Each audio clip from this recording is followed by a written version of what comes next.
Ladies and gentlemen, the story you're about to hear actually happened. Johnson Hamilton Productions presents Cyclone, a docudrama based on the June 22, 1919 tornado at Fergus Falls, Minnesota. This original radio play by Lancey Johnson stars Manfred Hausler, Otis LeGrand, Stephen Melstad, Wayne Ramsey, Bill Sampson, and Ken Smith.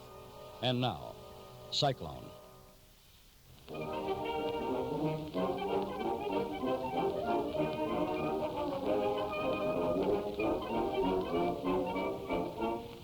The year was 1919.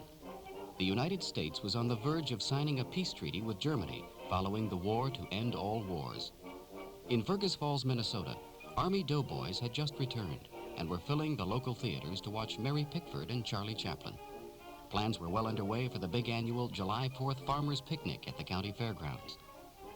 But on Sunday, June 22nd, people in Fergus were grumbling. The past week had been extremely hot and humid, and there didn't seem to be any evidence of a break in the weather. Little did they know that their thriving city would soon make the headlines around the world. Baseball had always been a popular game for the local sports fans, but during the Great War, many of the players were drafted for service, and the team had to be disbanded. Now, the war was over. The scene, the athletic park on North Vine. The game between Fergus Falls and Elizabeth is well underway, and radio station KGDE is there. Chuck Font steps back into the batter's box with a count against him at 2-1. And on the hill, Tennyson goes to the long windup. He fires, and Font sends a long, high, towering fly ball down the left field line. It's going, gone, and it's the third home run of this ball game for Chuck Font. Whoops, there it is again. There's that thunder in the background. Seems to be getting worse all the time. Few raindrops falling now, and still more claps of thunder in the background. We certainly hope that the weather will not interfere with this ballgame. And boy, I'll tell you, Mr. Fonts is hotter than the weather we've got here this afternoon. And when we talk of hot, this is one of the hottest days we've ever had. We're sorry, but we're interrupting the remote broadcast of the ball game at this time to announce that our local weather observer, Charles Kissinger, has informed us that Fergus Falls can expect some extremely heavy rain and some heavy winds possibly within the next 15 minutes or so. We understand that several spots around the Fergus Falls area have already had some intermittent showers and some hail. You are asked to keep tuned to this station for more announcements. Well, the umpires have come out, and they're calling this ball game. Fergus Falls win it 3-2, and I'll tell you, with the weather the way it looks, we're going to quickly turn this mic over to our old sidekick, Don, and we're going to get the heck out of this place. People are heading for their cars. The wind is getting very heavy. The rain is starting up again. There's leaves and dust swirling all around me. The sky is getting very dark. I can't see very far anymore. The trees are bending over from this terrific wind. I hear a strange sort of buzzing sound like bees. That cloud, it's getting lower. It's coming down. Down lower yet. It's a funnel. A cyclone funnel. It's throwing up dirt. Everything is getting black. I can't hardly stand up. Stuff is being hurled into the air. I'm going for that ditch. Wind is throwing. A cyclone funnel has touched down on the northwest side of Fergus Falls. All residents are warned to take cover immediately. Repeating again, a funnel has touched down in the northwest section of the city. Any persons outdoors should seek shelter in a ditch or some type of impression. Do not remain in your cars, whatever you do. The funnel is moving directly south along Vine Street and Union Avenue. So find your shelter now if you are in that area. Do not stop for anything. If you have a basement or cellar, run for it now. Again, repeating, a cyclone has touched down in the northwest section of Fergus Falls and is presently headed southerly. The power is already off on the north side, and I do not know how long we're going to be able to stay on the air. The cyclone is on the ground now between Vine and Union, moving south. All residents are urged to move to a place of...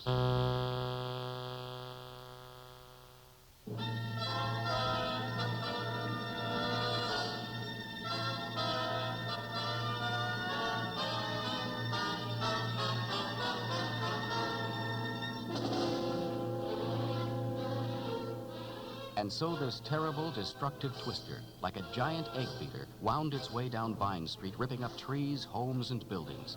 As it reached Lincoln Avenue, it turned gradually southeast, making a path towards the NP Depot and freight yards, then followed Vernon Avenue to the east edge of the city near 1 Mile Lake. Henry Neckelmo was 27 years old at the time. He remembers. It was very sultry this forenoon on Sunday. Sun was shining. And I don't know what the temperature was, but it was nearing 100 anyhow in the shade. And then finally the wind began to blow very hard, and the clouds looked very threatening at that time in the northwest.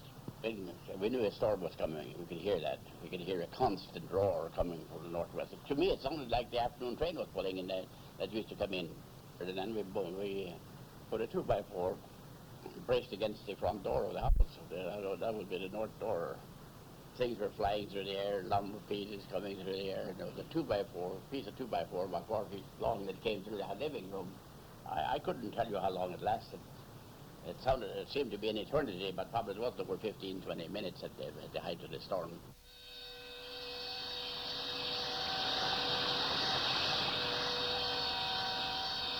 The rain fell in torrents. The city badly wounded, with many of its once beautiful homes gone, others with roofs missing and entire walls ripped out. Water ran in the streets like rapids in an angry river. Huge buildings were complete wrecks, bridges twisted and torn, and great trees uprooted and thrown across the streets or smashed into houses. Telegraph, telephone, and power poles were strewn in the streets. Pavements were covered with broken glass. Store windows were smashed open, with their displays mixed with masses of debris which had been hurled there by the twister. Finally, the rain subsided to a drizzle, and Fergus residents made their way out into the streets to gaze in shock and disbelief at the wholesale destruction of their city. Joey? Joey? Joey? Is this thing still on? It's all full of dirt. Joey? Still hooked up. I don't know if anybody out there can hear me. I'm soaked to the bone. I'm standing here in the middle, trying to get my balance again. God, I don't believe what I see. Everything around me is in ruins, wrecked.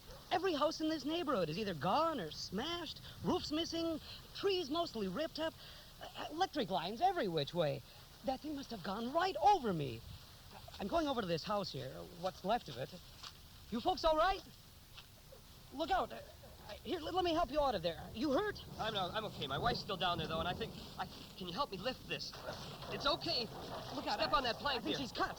Look out for those nails. Oh, no. A brand new house. Just look at that beautiful neighbor. Grab that towel there. Wrap it around her arm. We're going to have to try to stop that I bleeding. can't believe we're still alive. The hospitals, I wonder if they're... I just hope they're not out of commission. Now, if we could just find her a ride to St. Luke's, do you think you could do Right, it? closer. And how did you folks keep from getting killed? We hid under the cement wash tubs. My wife was just coming down the stairs when it hit. She was thrown down the stairs, headlong. We're going to have to cut in here. We have been informed that the Grand Hotel has been totally leveled. Workers are urgently needed to help find a number of people who were in the hotel when the cyclone struck. You are urged to bring your work clothes, shovels, teams, any other tools that you might have, and please report to the corner of Lincoln and Vine to help with the rescue efforts. Please respond if you can. There are a number of people whom we understand are still unaccounted for. Don, are you still there? I just walked over to the Catholic Church. The whole mid-section is gone. Just the west and east walls are left standing. Father Rauch, where did you take cover? We were all in the basement. I hope you can find a way to protect these things. Maybe you can put up a temporary wall in the front. My Bible. Look, it's still laying open on the pulpit. My notes from my sermon this morning, still here as I left them. We'd like to direct your attention to the Lake Alice region.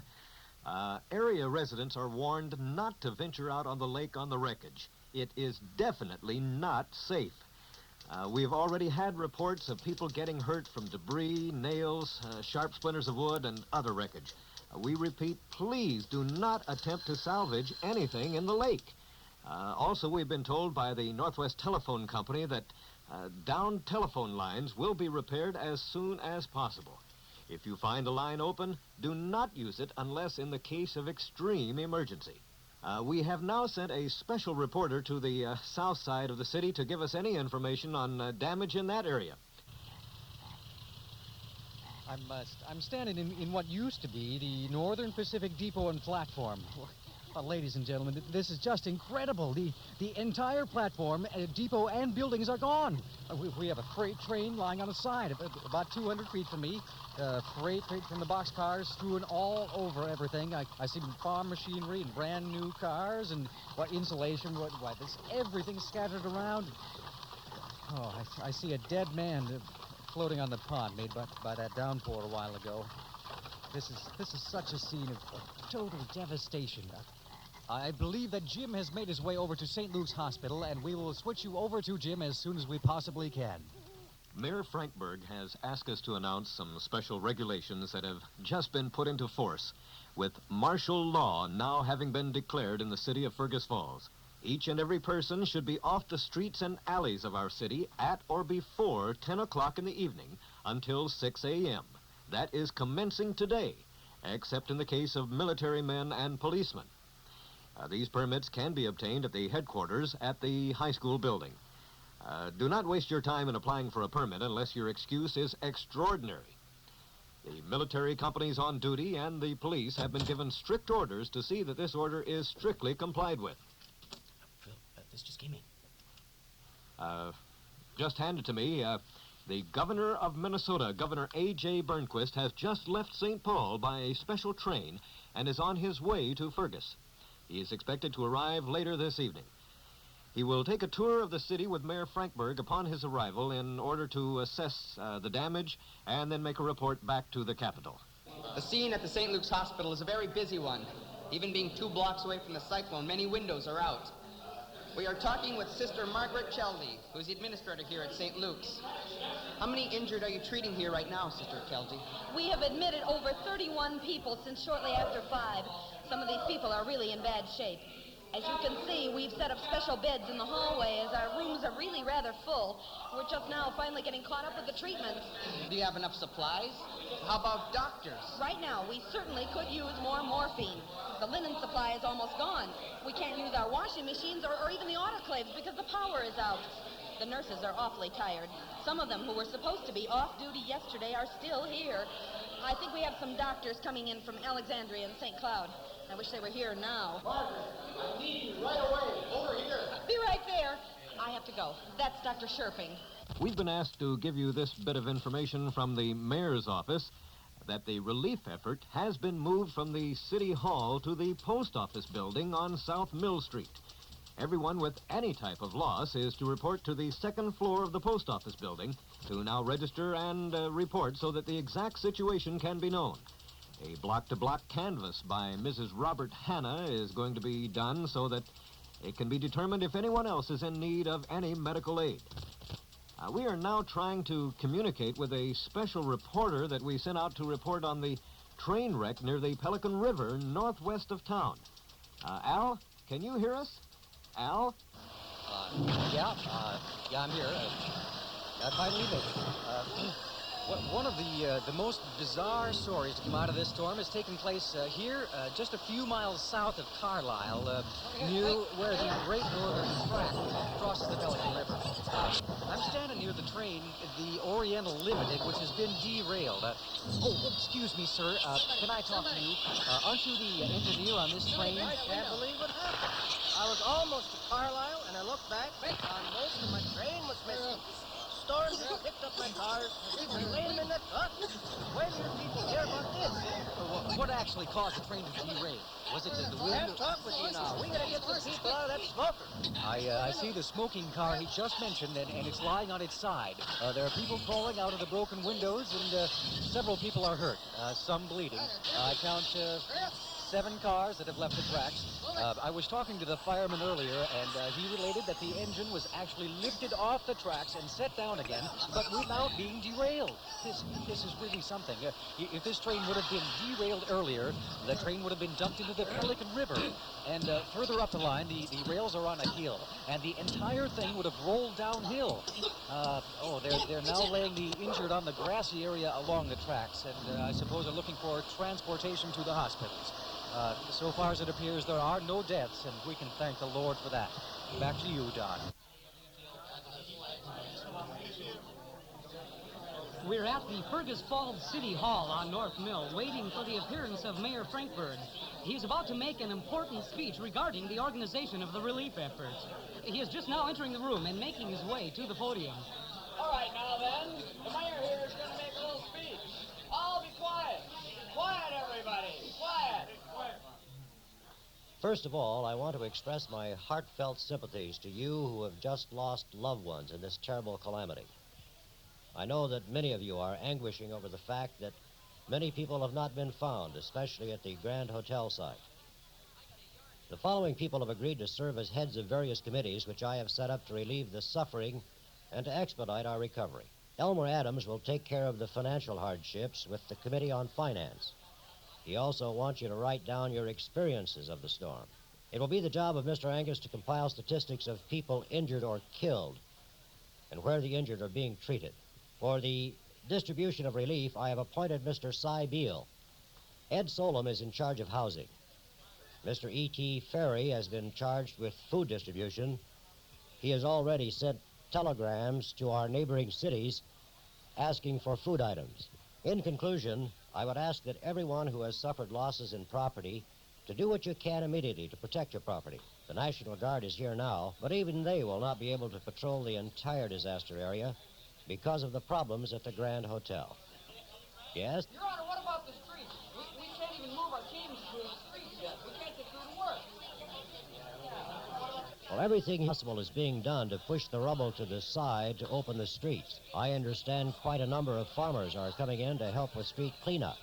Yes? How much damage do you suppose was done, Mayor? Any estimates? I have no idea. Some say it could go as high as $2 million. What about that train wreck at Carlisle? Any news on that yet? Yeah, we got Well, we've sent out a rescue train and hope for word soon on that. The Honorable Mayor George Frankfurt has just outlined his relief efforts with the appointment of 5 committees. With this, we will take you back to the station. We've just been informed by the Red Cross office that they are asking for some $500,000 in aid. The disaster has been found to be much worse than originally expected. Any donation that you might be able to make should be directed to the Red Cross. We're standing in Gus Johnson's backyard on East Vassa, where we see large planks and pilings that appear to be the NP Depot platform. They've been driven into the ground vertically. They look like a giant picket fence. These planks are blocking up the alley and making cleanup awfully hard. They've just hitched up a team to these planks, and they're going to try to pull them out. And it looks like they will not be able to pull them out of the ground. The men are now talking, just cutting them off flush with the ground. We'll leave the Johnson backyard and make our way downtown. The Red Cross team from St. Paul has just arrived, and they are going to be asking St. Paul to send 2,000 loaves of bread. Owing to the many houses that were destroyed, it is impossible for many to bake, and our local bakeries certainly will not be able to handle the demand. We'll return you now to Jack, who is surveying the situation on the south side. Jack? We have moved now to the corner of Junius and Mill, which is the site of really bad wreckage. Looking southwest, the county courthouse has lost the top story, and the jail is in the same condition. I spoke with a jailer, and he said that the 8 prisoners are still in the jail and are not hurt. They're now trying to salvage county records, and apparently the records are all intact and in good condition. These are some of the few buildings to be covered by insurance. I'm walking towards the Bethlehem Church and Parsonage. The church is completely gone, just a pile of rubble. The parsonage has been lifted off its foundation and moved out into the street. I can't understand how a frame house survived this cyclone. It would appear the twister passed directly over this spot. I was looking for Reverend Simonson, but he's still out of town. Some kids are playing with the old pump organ that was blown into the street. Oh, this entire area looks like the ruins from a war bombing. But looking west, I see the English Lutheran Church went down. If you think this is bad, you ought to see the north side. Oh, say, what's your name? I'm Gus Anstrom. I farm south of town. Is that your Buick over there? Well, yeah, it is in someone's way. Would you mind taking me to the north side so I could get a better look? Yeah, I suppose. it don't work very good. It has flat tires all the time, and they're hard to change.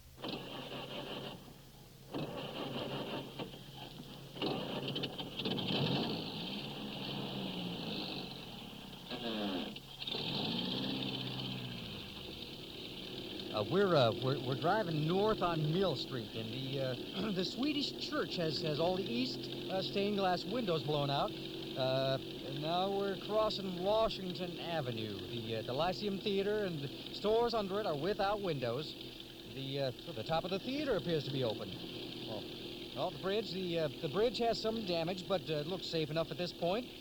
The post office building, post office has no windows left at all. Now we're coming up on Lincoln Avenue, and I see a lot of people standing outside of the Boston Cafe. Mr. Ransom, I think we should stop here and find out why all these people are lined up at the cafe.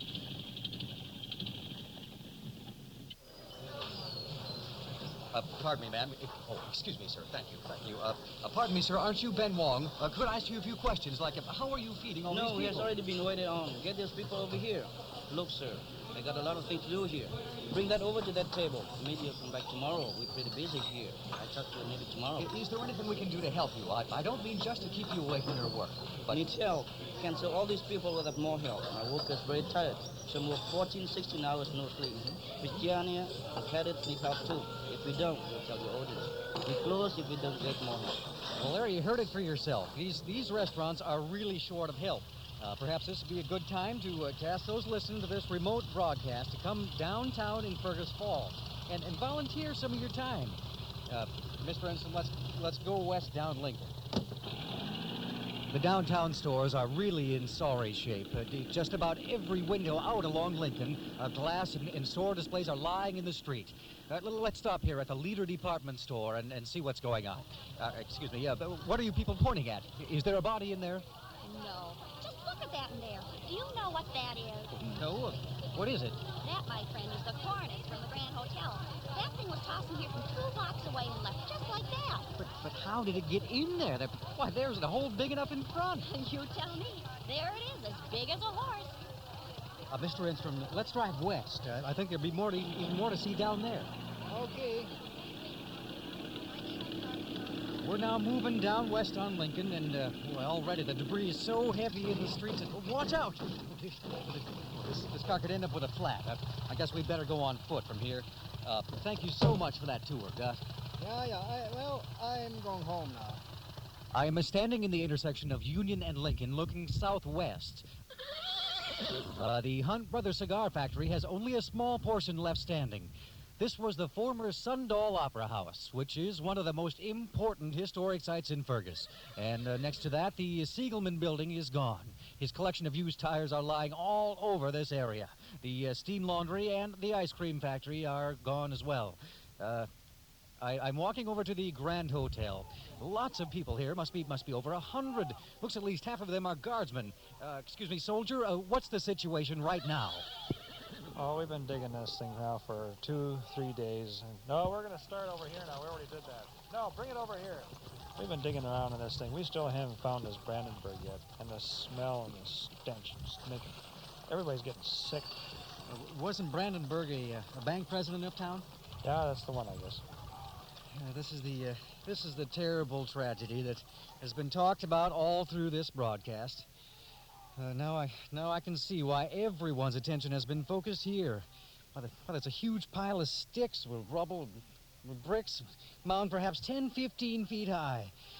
And these hard-working militiamen, they'll just keep at it until he's found. This great hotel, a quarter of a block square and 3 stories of great elegance. The talk of western Minnesota. Why, just a week ago I ate here in their big fancy dining room, and I had lobster. Why, you can't get this sort of thing anywhere unless you're in Fargo or even in Minneapolis. Only the elite stayed here. They even had their own ice house out back. One of the most heard sayings in Fergus Falls was, "Meet me at the Grand." Now it's gone. This just doesn't seem real, any of this. It's like a bad dream.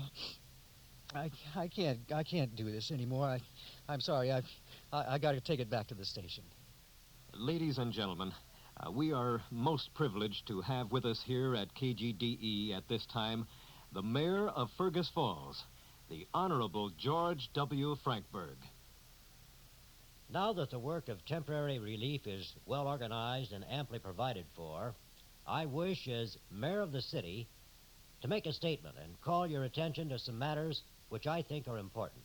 One of the worst calamities that Minnesota has ever known has devastated our fair city. Only 1/3 of the city is intact. And while property losses will perhaps approach $3 billion, with less than 5% covered by insurance, let us be thankful that we have organizations such as the state militia, Red Cross, and Salvation Army, which so promptly and immediately came as first aid. Let us be thankful for the splendid Minnesota spirit, which has been and is showing itself in service and offers for service. We should further congratulate ourselves on the prompt presence here of Governor Burnquist, Adjutant General Rhino, and others who have rendered valuable aid. We are going to have a bigger and better Fergus Falls, notwithstanding this calamity, if we will but now all cooperate in our reconstruction program. We are already drawn closer together than ever. Our interests are common. Our citizens, under the leadership of capable businessmen, are preparing a unified program of reconstruction. The good citizens of the state and Northwest are already raising a large fund to assist in this rebuilding of Fergus Falls. And we are receiving daily a flood of telegrams assuring us of their sympathy and cooperation. In matters of our public buildings which have been destroyed, let us unite and plan for the future Fergus Falls. We thank God and take courage. Thank you.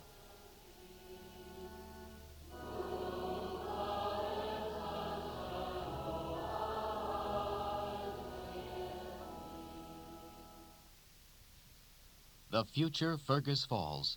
Yes, Fergus certainly did rebuild. The county courthouse, the city hall patterned after Independence Hall in Philadelphia, churches that took on the appearance of European cathedrals, beautiful parks and gigantic flower gardens designed and executed by the masterful A.T. Van Dyke, the tree-lined streets. People were drawn together more than ever before. Church membership soared as the residents returned again and again to give thanks to God for helping them get through the unbelievable hardships of that great storm. The story of the Cyclone of 1919 will never be forgotten.